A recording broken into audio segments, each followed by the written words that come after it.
faire règle, c'est bon. Ça fait. C'est maintenant que la soirée commence.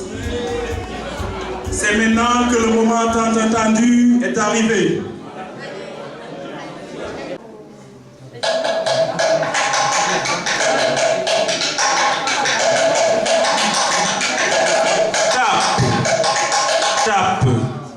Tape, fais ressentir le balafon.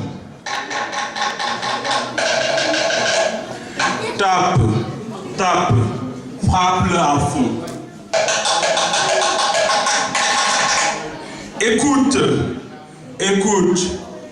le vent qui souffle.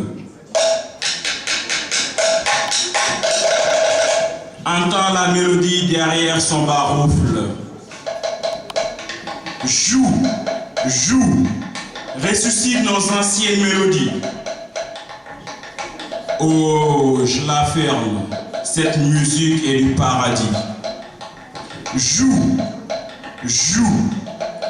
que les notes me transportent. Oh, voilà que le passé m'ouvre ses portes. Joue,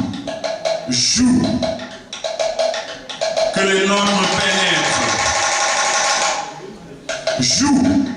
Joue, que la musique prenne possession de mon être. Joue, car ce soir, je danserai avec nos ancêtres. Merci.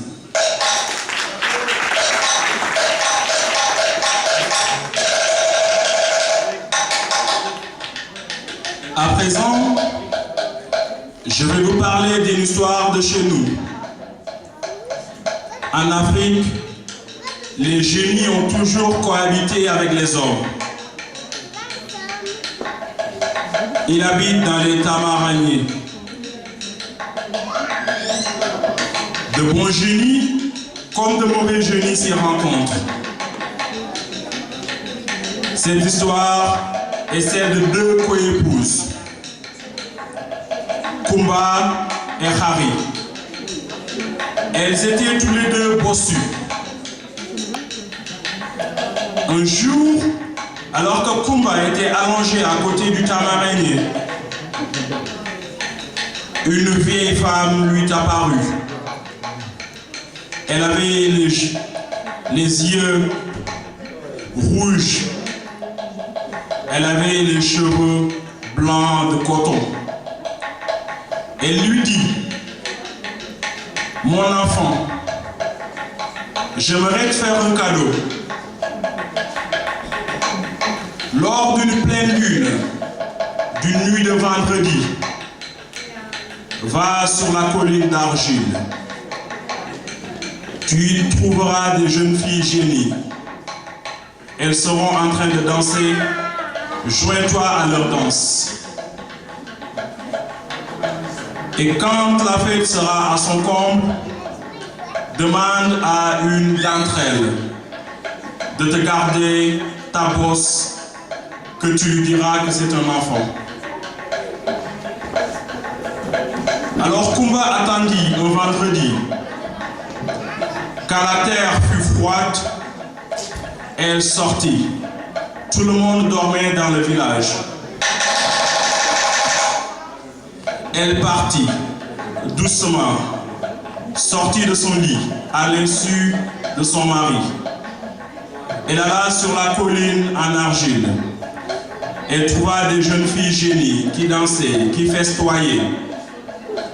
Elle s'approcha et se joint à la fête, applaudit des mains. Et quand les rythmes endiablés faisaient danser les jeunes filles génies, soudain, elle dit à l'une d'entre elles, lui tournant son dos: prenez-moi mon enfant, que c'est mon tour que j'ai dansé. Quand la jeune fille génie prit la bosse, elle se sauva. Elle l'a poursuivie. Mais les premiers rayons du matin commençaient à franchir le village. Et elle ne put pas l'attraper. Et elle se débarrassa de sa bosse. Quand le matin arriva, son mari l'a vue. Il était surpris et content à la fois. Et sa coépouse devint jaloux. Elle s'évanouit. Et comme Kumba avait bon cœur et s'approcha d'elle, lui parla et la réconforta. Ensuite, elle lui raconta comment elle avait fait pour se débarrasser de sa bosse et lui conseilla de faire pareil qu'elle. Alors Harry, sa coépouse, fit la même chose.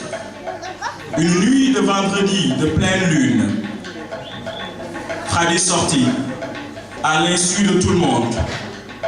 Elle alla sur la colline d'argile. Elle trouva les jeunes filles génies qui dansaient, qui festoyaient de partout.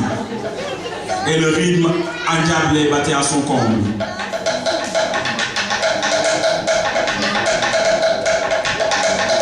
Et soudain,